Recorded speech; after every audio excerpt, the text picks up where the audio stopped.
अब यदि कुछ शेष है तो वो है मिटा डालने का संकल्प। उन पांडवों को मिटा डालने का संकल्प। अब या तो आपका पुत्र जीवित रहेगा और या फिर वो पांडव। मुझे क्षमा कर दीजिएगा माता, परंतु अब ये युद्ध नहीं रुकेगा, नहीं रुकेगा ये युद्ध।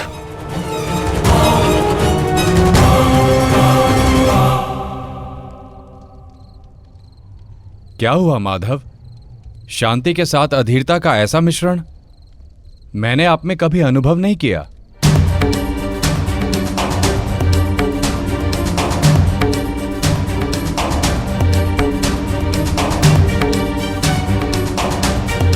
मौन क्यों है माधव? क्यों आप हर बार उस योद्धा का अंत कर देते हैं जो इस युद्ध का अंत कर सकता है? क्यों माधव, क्यों? जिसे हम अंत समझते हैं वो एक नया प्रारंभ होता है बारबरी। जिसे हम काया का अंत समझते हैं वो कायांतरण होता है।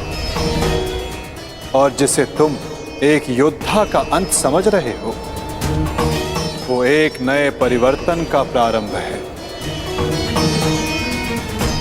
उचित कहा माधव। हर अंत में ही एक नया प्रारंभ है, परंतु यह आवश्यक नहीं कि हर अंत के पश्चात एक नया परिवर्तन जन्म ले, क्योंकि कभी कभी एक अंत एक प्रतिशोध को जन्म देता है, और वो हो चुका है। एक नया प्रतिशोध जन्म ले चुका है माधव।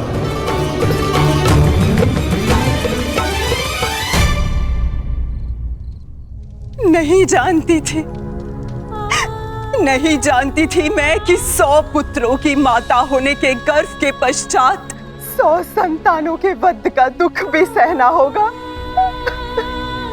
यही प्रश्न मेरे मन में बार बार उत्पन्न होता है गांधारी। जब महादेव ने तुम्हें स्वयं शतपुत्रवती बनने का वरदान दिया है तो क्यों वही एक एक करके हमारे पुत्रों को निगल रहे हैं?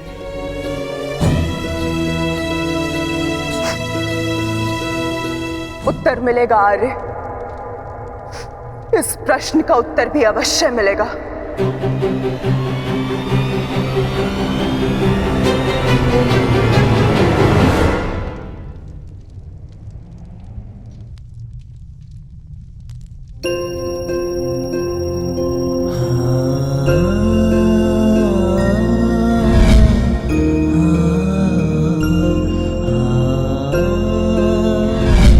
ये श्राप मुझे क्यों नहीं मिला कि मैं युद्ध में बाण चलाना भूल जाऊं।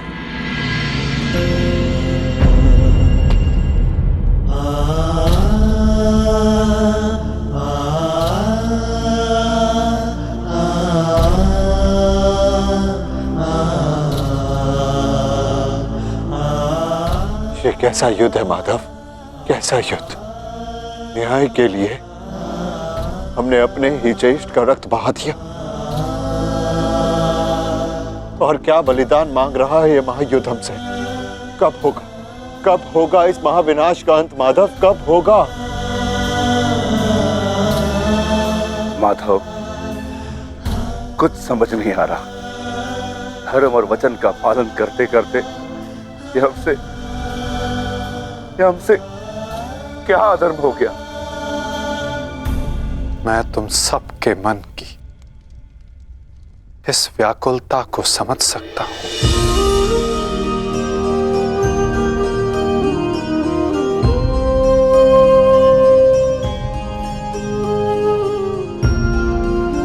तुम सब इतने समय से इस सत्य से वंचित थे, किंतु इसका कारण स्वयं तुम्हारे ज्येष्ठ थे। और जब सत्य समक्ष आया तो बहुत विलंब हो चुका था।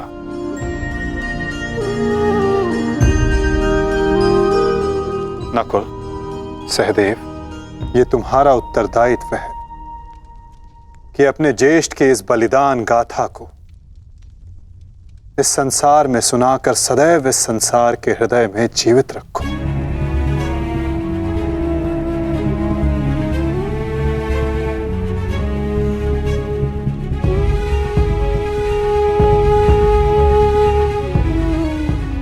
पार्थ, तुम्हारे ज्येष्ठ अंगराज कर्ण सदैव इस युद्ध के प्रारंभ से पूर्व अपना अंत जानते थे। वो इस युद्ध का परिणाम भी जानते थे पार्थ।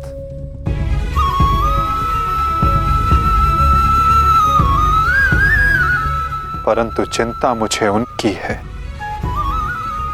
जो देख नहीं पाते, क्योंकि जो देख नहीं पाते उनकी इच्छाओं का परिणाम बहुत घातक सिद्ध हो सकता है।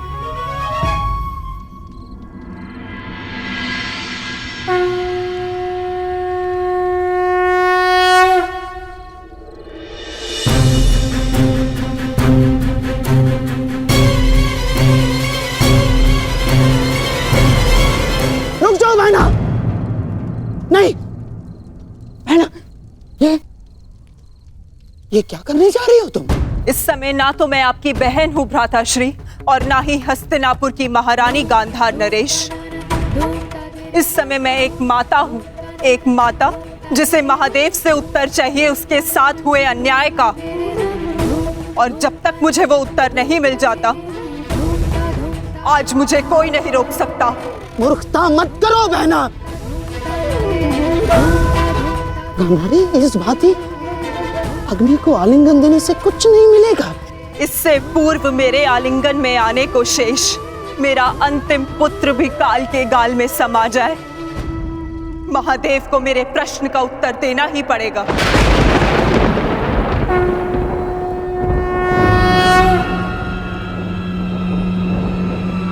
नहीं नहीं नहीं बहना, मैं तुम्हें ऐसा नहीं करने दूंगा, नहीं करने दूंगा मैं तुम्हें ये सब कुछ ना। आप हस्तिनापुर की महारानी को आदेश दे रहे हैं गांधार राज? देखो बहना, ईश्वर के लिए ये सब मत करो। एकांत।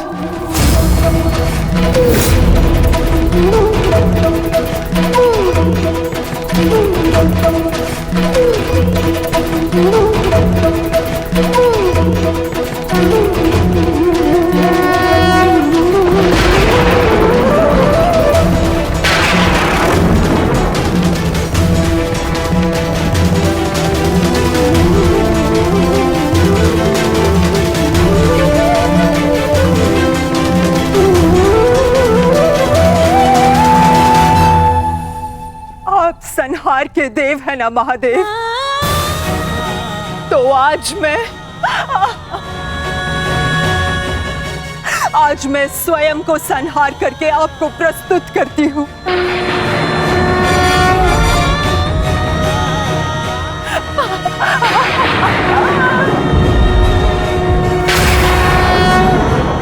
आपने मुझे शतपुत्रवती होने का वरदान दिया था महादेव, परंतु आज मैं आपसे ये जानना चाहती हूँ, क्यों आपने मेरा जीवन अभिशाप बना डाला महादेव?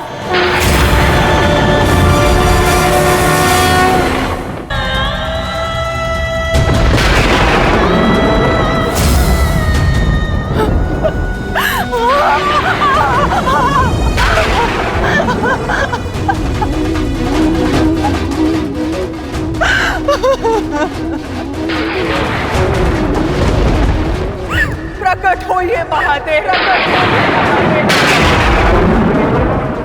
प्रकट होइए। आपने मेरे जीवन को एक जीती जागती चिता बना डाला है। ये माता अपने पुत्रों का हंसता हुआ मुख नहीं देख पाई,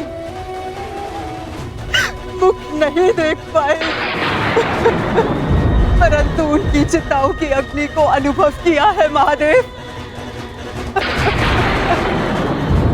या तो आप अपने उत्तर से मेरे मन को शीतलता दीजिए, अन्यथा मुझे जीते जागते जल जाने दीजिए।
किस प्रश्न ने तुम्हें इतना विचलित कर दिया है गांधारी? अन्याय ने मुझे विचलित किया है महादेव। वो अन्याय जो आपने मेरे साथ किया। मेरे 100 पुत्रों के वरदान को 100 पुत्रों के नाश के अभिशाप में बदल दिया है उन पांडवों ने। बोलिए महादेव, बोलिए, ये कैसी नीति है आपकी? ये तो नियति है गांधारी। हर एक के जन्म के साथ उसकी मृत्यु निर्धारित होती है। उसे लेके मनुष्य विचलित हो सकता है, परंतु ना ही ये अन्याय है और ना ही प्रतिशोध का कारण। नहीं महादेव, मैं ना तो यहाँ प्रतिशोध के लिए आई हूं और ना ही प्रतिकार के लिए। ये एक माता है जो आपके समक्ष खड़ी है, जिसके 99 पुत्रों का निर्दयता से वध कर दिया गया है। उसे केवल एक पुत्र की सुरक्षा चाहिए। मुझे दुर्योधन की मृत्यु नहीं देखनी है। आपका वरदान झूठा नहीं होना चाहिए महादेव। जिसे आपने 100 पुत्र होने का वरदान दिया, वो निसंतान नहीं मरनी चाहिए महादेव। जो हानि मेरी कोख को अब तक हुई है उसे मैं सह लूंगी, किंतु मेरा अंतिम शेष पुत्र दुर्योधन, मैं आपसे उसकी सुरक्षा मांगती हूं महादेव। मेरे पुत्र की रक्षा कीजिए महादेव। उसे भीम के प्रहार से बचा लीजिए। पांडवों को अस्त्र देने वाले महादेव, यदि आज मेरे पुत्र को ढाल नहीं देंगे तो मैं स्वयं आज अपने प्राण उसके लिए समर्पित कर दूंगी।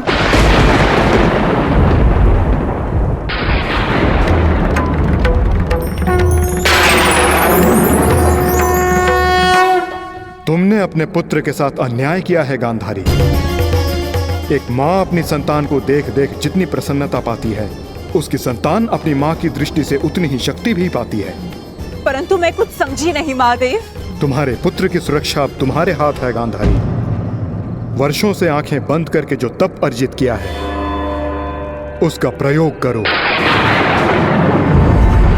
तुम्हारी दृष्टि तुम्हारे पुत्र के शरीर को वज्र का बना देगी।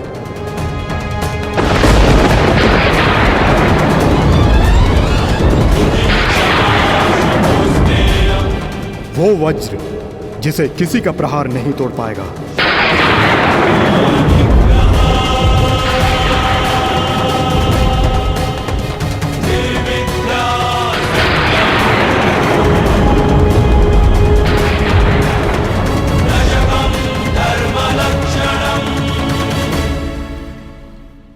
ये आपने क्या कर दिया महादेव?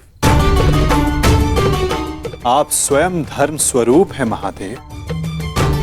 फिर धर्म स्थापना में आप बाधा कैसे बन सकते हैं? धर्म स्थापना के लिए दुर्योधन का नाश आवश्यक है महादेव, और आपने दुर्योधन को अटूट ढाल दे दी। मैंने वही किया जो परिस्थिति के अनुकूल था। परंतु नियति के लिए तो प्रतिकूल था ना भोलेनाथ। मेरा परम भक्त यदि मुझसे कुछ मांगता है तो मैं उसे मना नहीं कर सकता माधव। ये तो आप जानते हैं। मानता हूं इसके कारण बार बार आपके समक्ष समस्याएं उत्पन्न होती हैं, परंतु मुझे विश्वास है कि हर बार की भांति इस बार भी नारायण इस समस्या का हल निकाल ही लेंगे। मैं अपनी व्यवस्था से बंधा था, परंतु आप अपना कार्य पूर्ण करने के लिए स्वतंत्र हैं।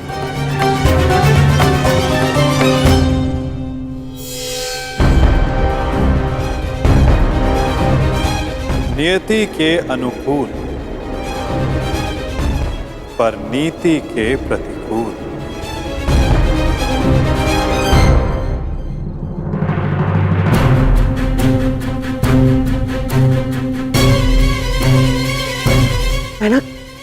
बहना क्या हुआ? महादेव ने दर्शन दिए? बहना बता। गांधारी,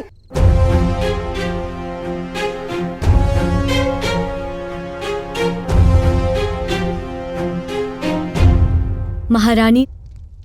दासी, युवराज दुर्योधन से कहिए मैंने उन्हें अपने समक्ष प्रस्तुत होने का आदेश दिया है। तुरंत।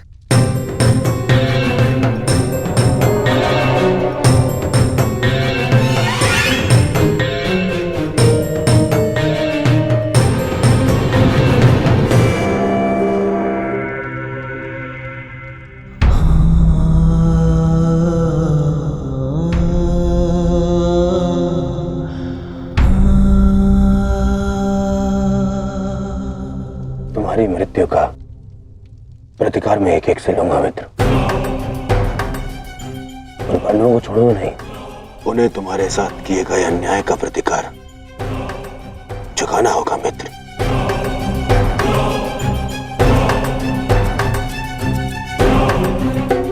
युवराज दुर्योधन, मैं मद्राज आज तक किसी के सामने नहीं झुका, परंतु आज मैं अपना सर झुकाकर अपनी भूल को स्वीकार करने आया हूं। मद्राज, चक्र निकालने में मेरी सहायता कीजिए। तुम भूल रहे हो अंगराज, तुम सूत पुत्र हो, तुम स्वयं अपने रथ का चक्र निकालो। मद्राज, मुझे मेरा विजय धनुष दीजिए। नहीं अंगराज, मैं तुम्हारी आज्ञा का पालन नहीं करूंगा।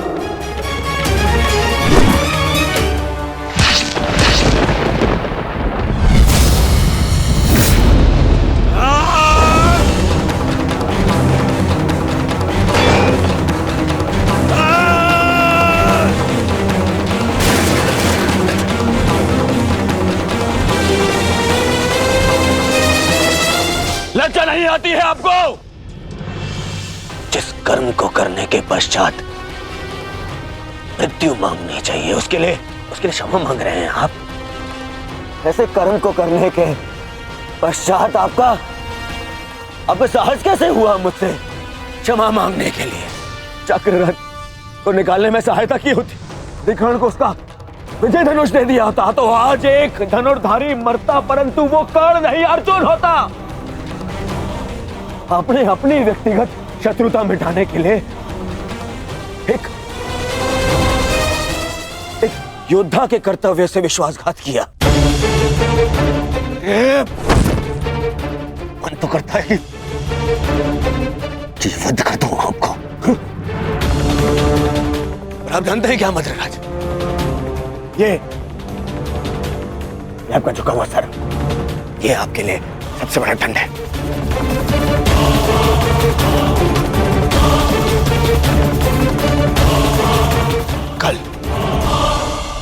कल प्रातः काल सूर्योदय से पूर्व आप युद्ध भूमि से अस्त हो जाएंगे।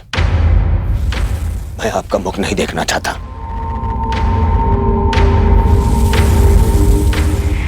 मैं कर्ण की मृत्यु का प्रतिशोध लेना चाहता हूं युवराज।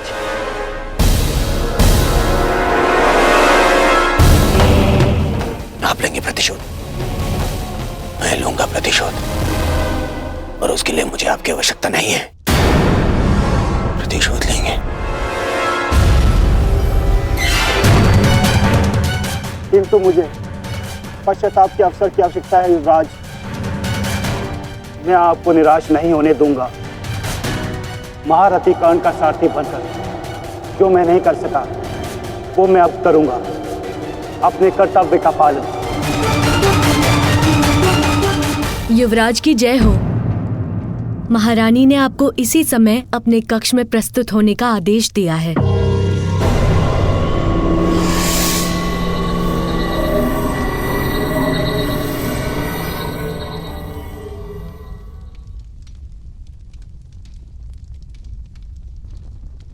पिताश्री, माता ने यूं अचानक मुझे स्मरण क्यों किया?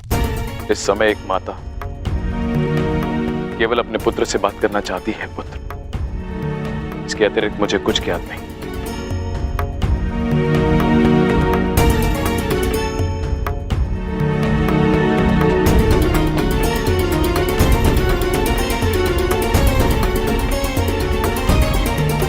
प्रणिपात माता,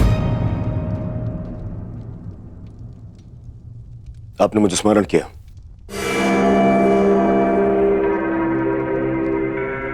हाँ पुत्र, स्मरण किया, क्योंकि मैं तुम्हारा मरण नहीं देख सकती। संपूर्ण जीवन तुम्हें केवल एक ही पीड़ा थी ना, कि तुम्हारी माता ने तुम्हें एक बार भी नहीं देखा। स्मरण है दुर्योधन, युद्ध प्रारंभ होने से पूर्व तुमने कहा था, युद्ध से पूर्व एक बार, बस एक बार मुझे अपनी दृष्टि से देख लीजिए माता। आज मैं अपनी और तुम्हारी इच्छा पूर्ण करना चाहती हूँ दुर्योधन। आज मैं तुम्हें देखना चाहती हूँ पुत्र। सच माता, किंतु माता, अब जो मैं करने जा रही हूं उसके पश्चात तुम युद्ध जीतो या ना जीतो, परंतु मेरी ममता हार से बच जाएगी। मैं कुछ समझा नहीं माता। अब मैं तुम्हें जो कहने जा रही हूं पुत्र, उसे ध्यानपूर्वक सुनना और आज्ञा अनुसार ही पालन करना।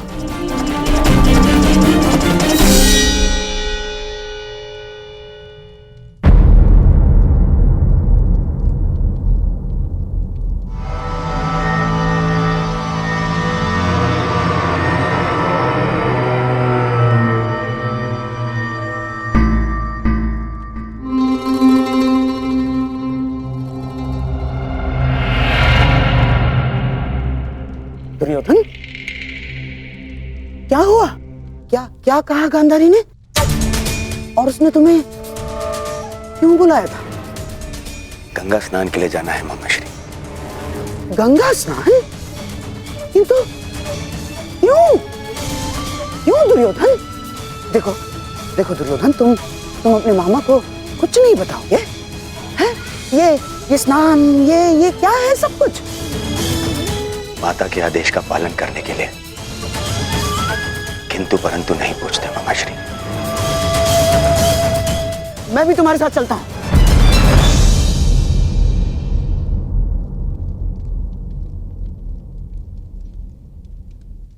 नहीं मामाश्री, ये यात्रा मुझे अकेले करनी है।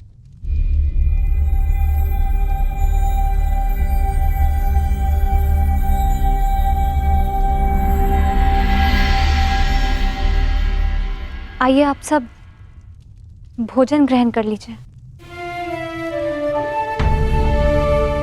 किन हाथों से भोजन ग्रहण करें पांचाली?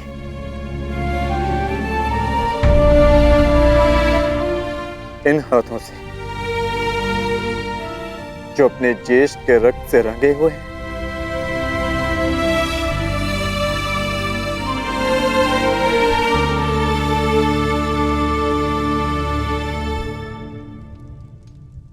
जाओ पार्थ, जाकर विश्राम कर लो।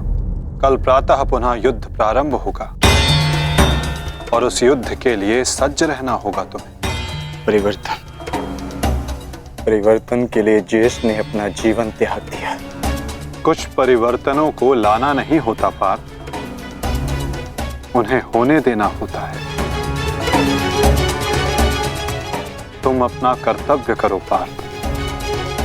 फल हो या परिवर्तन, जो भी होगा स्वयं होगा।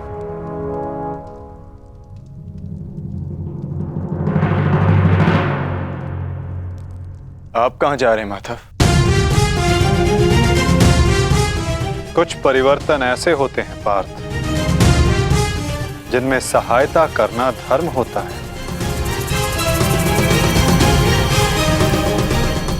और कुछ ऐसे जिनमें बाधा डालना आवश्यक। मैं समझा नहीं माता। समझने की आवश्यकता भी नहीं है पार्थ।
मैं यहां से चलकर जाऊंगा।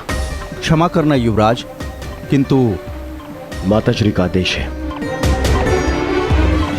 मुझे पूर्णतः निर्वस्त्र होकर उनके समीप जाना है। परंतु यहां से महल तक का मार्ग बहुत लंबा है प्रभु, आपको कुछ पहनना होगा। अगर प्रजा की दृष्टि में आए तो राजवंश उपहास का भाजन बनेगा।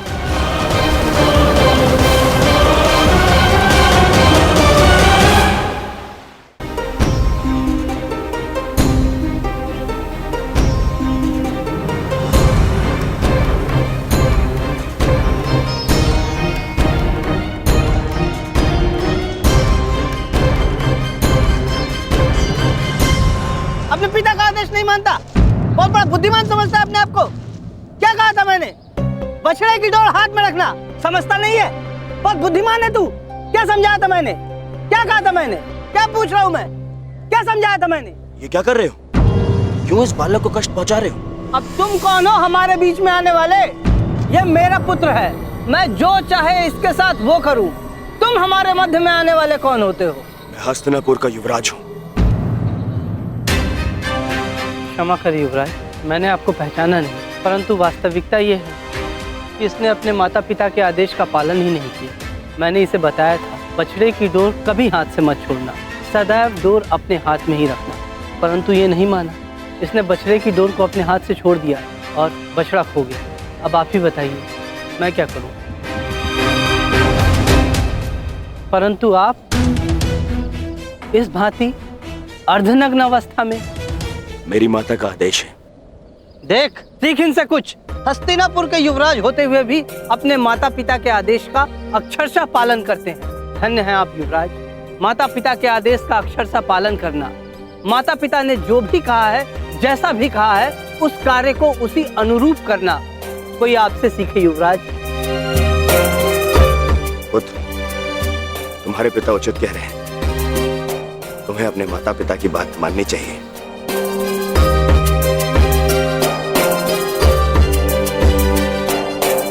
माता पिता के आदेश का अक्षरशः पालन करना, माता पिता ने जो भी कहा है, जैसा भी कहा है, उस कार्य को उसी अनुरूप करना, कोई आपसे सीखे युवराज। धन्य हैं आप युवराज।